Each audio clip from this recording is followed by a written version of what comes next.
ಸಿಕ್ಕ ನಿಧಿ ಸರ್ಕಾರಕ್ಕೆ ನೀಡಿ 25 ದಿನಗಳು ಕಳೆದರೂ ಪರಿಹಾರಕ್ಕಾಗಿ ಅಲೆದಾಟ.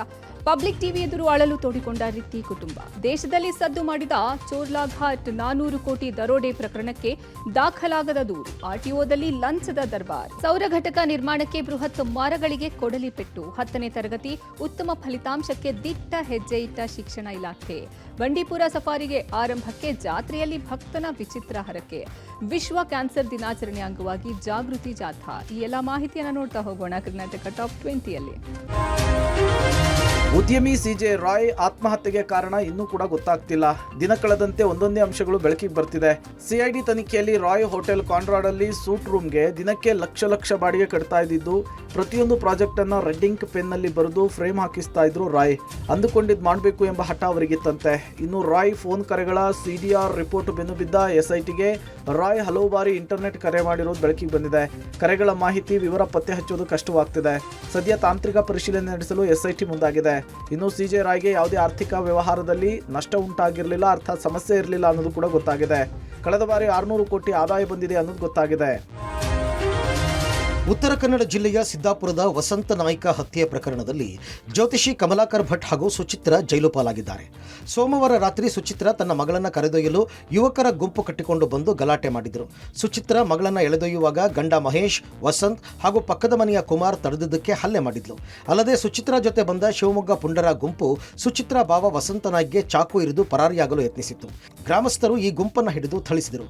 ಕಮಲಾಕರ್ ಭಟ್ ಕಾರನ್ನು ಗ್ರಾಮಸ್ಥರು ಪುಡಿಪುಡಿಗೊಳಿಸಿದರು. ಇನ್ನು 7 ಆರೋಪಿಗಳ ಪೈಕಿ ಸುಚಿತ್ರಾ A1 ಆಗಿದ್ದು, ತಂದೆ ಲೋಕನಾಥ್ A2 ಆಗಿದ್ದಾರೆ. ಕಮಲಾಕರ್ ಭಟ್ A3 ಆಗಿದ್ದಾರೆ. ಆರೋಪಿಗಳನ್ನು ಕೋರ್ಟ್ ಮುಂದೆ ಹಾಜರುಪಡಿಸಲಾಗಿದ್ದು, ನ್ಯಾಯಾಂಗ ಬಂಧನಕ್ಕೆ ನೀಡಲಾಗಿದೆ.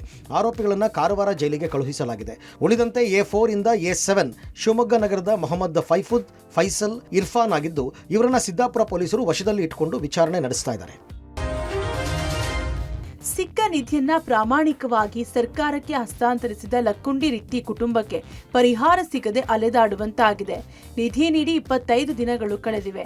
ಜನವರಿ 26 ಗಣರಾಜ್ಯೋತ್ಸವದ ವೇಳೆ ರಿತ್ತಿ ಕುಟುಂಬಕ್ಕೆ ಜಿಲ್ಲಾಡಳಿತ, ಜಿಲ್ಲಾ ಪಂಚಾಯತ್ ಹಾಗೂ ಸಚಿವರಿಂದ ಅದ್ದೂರಿ ಸನ್ಮಾನ ಮಾಡಿ ಗೌರವಿಸಿದ್ರು. ಸಚಿವ ಎಚ್.ಕೆ. ಪಾಟೀಲ್ ನೇತೃತ್ವದಲ್ಲಿ 5 ಲಕ್ಷ ರೂಪಾಯಿ ಹಣದ ಪ್ರಮಾಣ ಪತ್ರ ನೀಡಿದ್ರು. ಸೈಟ್, ಹಣ, ನೌಕರಿ ಭರವಸೆ ನೀಡಿದ್ರು. ಆದರೆ ಈವರೆಗೂ ರಿತ್ತಿ ಕುಟುಂಬ ಖಾತೆಗೆ ಪರಿಹಾರ ಹಣ ಜಮೆಯಾಗಿಲ್ಲ. ಇತ್ತ ಮನೆಯೂ ಇಲ್ಲದೆ ಅತ್ತ ಹಣವೂ ಬಾರದ ರಿತ್ತಿ ಕುಟುಂಬ ಬ್ಯಾಂಕ್ಗೆ ಅಲೆಯುವಂತಾಗಿದೆ. ತಮ್ಮ ಸ್ಥಿತಿಯ ಬಗ್ಗೆ ರಿತ್ತಿ ಕುಟುಂಬ ಪಬ್ಲಿಕ್ ಟಿವಿ ಬಳಿ ಅಳಲು ತೋಡಿಕೊಂಡಿದ್ದಾರೆ. ಇನ್ನು ಜಮಾ ಆಗಿಲ್ಲ ಇನ್ನು ಯಾರು ಸರಿ ಹೋಗಿ ಬಂದೀವ್ರಿ. ಇನ್ನು ಜಮಾ ಆಗಿಲ್ಲ ಅವ್ರ ಅದು ಹೇಳಿ ಅಂತಾರೆ. ಯಾರು ಸರಿ ಹೋಗಿ ಬಂದೀವ್ರಿ ನಾವು. ಹೋಗಿ ಬಂದು ಸುಮ್ಮನೆ ಕುಂತೀವ್ರಿ. ಏನಿಲ್ಲ ನಮ್ಮ ಏನು ಬಾಂಡ್ ಕೊಡ್ತಾರೆ. ಬಾಂಡ್ಯಾದ ಇಲ್ಲ ಬ್ಯಾಂಕ್ಗೆ ಹೋರಿ ಅಂತ ಹೇಳಿ ಹೋದ್ರಿ. ಇನ್ನು ಜಮಾ ಆಗಿಲ್ಲ ಅಂತ ಹೇಳ್ತಾರೆ ಅವರು. ದೇಶದಲ್ಲಿ ಸದ್ದು ಮಾಡಿದ ಚೋರ್ಲಾಘಾಟ್ 400 ಕೋಟಿ ದರೋಡೆ ಪ್ರಕರಣಕ್ಕೆ ಸಂಬಂಧಿಸಿದಂತೆ ಈವರೆಗೂ ಯಾರೂ ದೂರನ್ನ ದಾಖಲಿಸಿಲ್ಲ. ಘಟನೆ ಸಂಭವಿಸಿ 12 ದಿನಗಳು ಕಳೆದರೂ ಸಹ ಯಾರೂ ದೂರು ನೀಡಿಲ್ಲ. ಯಾರಾದರೂ ದೂರು ಕೊಟ್ರೆ 5 ನಿಮಿಷದಲ್ಲಿ ದೂರು ದಾಖಲಿಸಿಕೊಳ್ಳುತ್ತೇನೆಂದು ಬೆಳಗಾವಿ ಎಸ್ಪಿ ಕೆ ರಾಮರಾಜನ್ ಹೇಳಿದ್ದಾರೆ. ಹಣ ಕಳೆದುಕೊಂಡವರು ಹಾಗೂ ನೋಡಿದವರು ಮುಂದೆ ಬಂದು ಸಾಕ್ಷ್ಯ ಹೇಳಬೇಕು. ದರೋಡೆ ಬಗ್ಗೆ ಎಸ್ಐಟಿ ರಚನೆ ಮಾಡಿರುವ ಬಗ್ಗೆ ಮಹಾರಾಷ್ಟ್ರವೇ ಉತ್ತರ ನೀಡಬೇಕು. ಮಹಾರಾಷ್ಟ್ರ ಪೊಲೀಸರಿಗೆ ನಾವು ಎಲ್ಲಾ ರೀತಿಯ ಸಹಕಾರ ನೀಡಿದ್ದೇವೆ ಅಂತ ಎಸ್ಪಿ ಕೆ ರಾಮರಾಜನ್ ಹೇಳಿದ್ದಾರೆ. ನೀವು ಯಾರು ಬೇಕಾದ್ರೆ ಹೇಳಬಹುದು, ಬರಲಿ, ನಾವು FIR ರಿಜಿಸ್ಟರ್ ಮಾಡೋದಕ್ಕೆ ರೆಡಿ ಇರ್ತೀವಿ. ಅಧಿಕೃತವಾಗಿ ನಮ್ಮ ಕಡೆ ಯಾವುದು ಮಾತಾಡೋಕ್ಕೆ ಬಿಟ್ಟಿಲ್ಲ.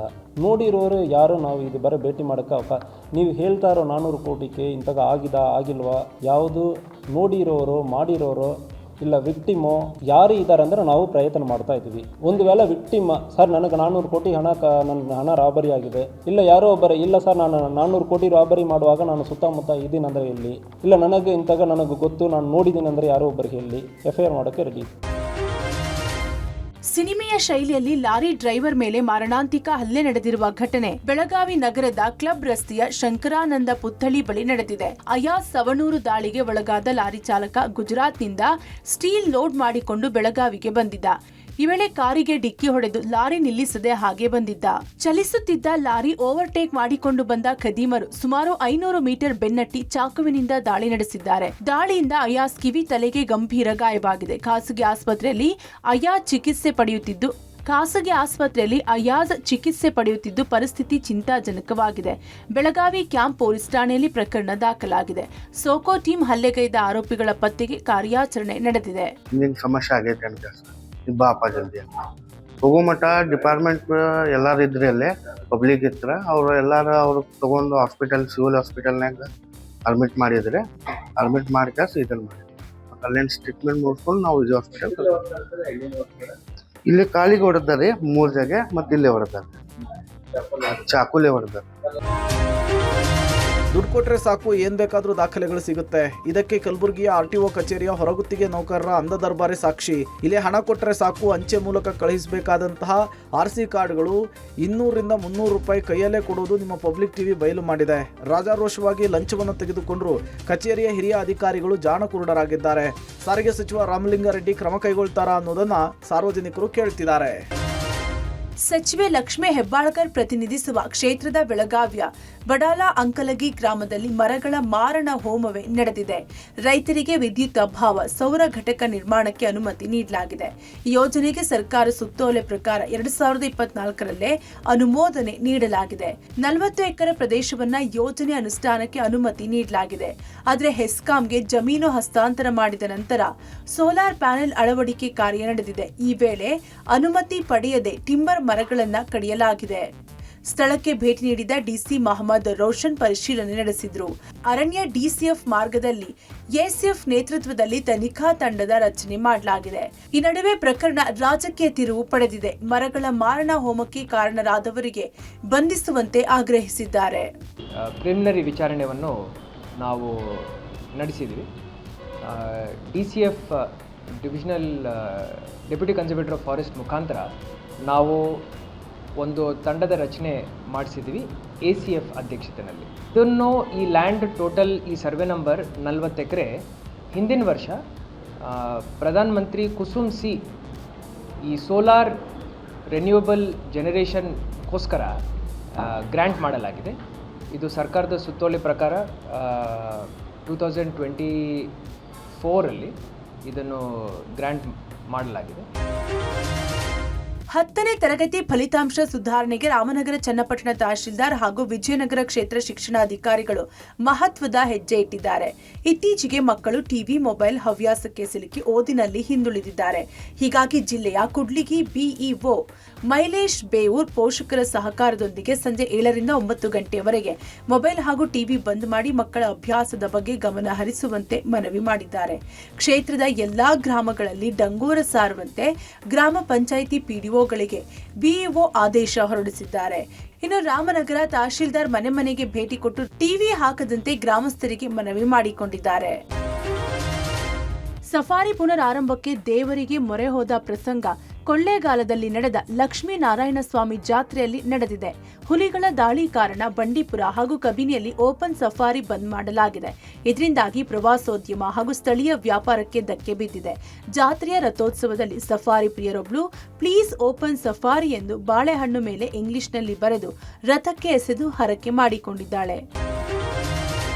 ವಿಶ್ವ ಕ್ಯಾನ್ಸರ್ ದಿನಾಚರಣೆ ಅಂಗವಾಗಿ ಬೆಂಗಳೂರಿನ ಕಿದ್ವಾಯಿ ಆಸ್ಪತ್ರೆ ಆವರಣದಲ್ಲಿ ಜಾಗೃತಿ ಜಾಥಾ ಹಮ್ಮಿಕೊಳ್ಳಲಾಗಿತ್ತು. ಕಿದ್ವಾಯಿ ಆಸ್ಪತ್ರೆ ಆವರಣದಿಂದ ಲಾಲ್ಬಾಗ್ವರೆಗೆ ಈ ಜಾಗೃತಿ ಜಾಥಾ ಹಮ್ಮಿಕೊಳ್ಳಲಾಗಿತ್ತು.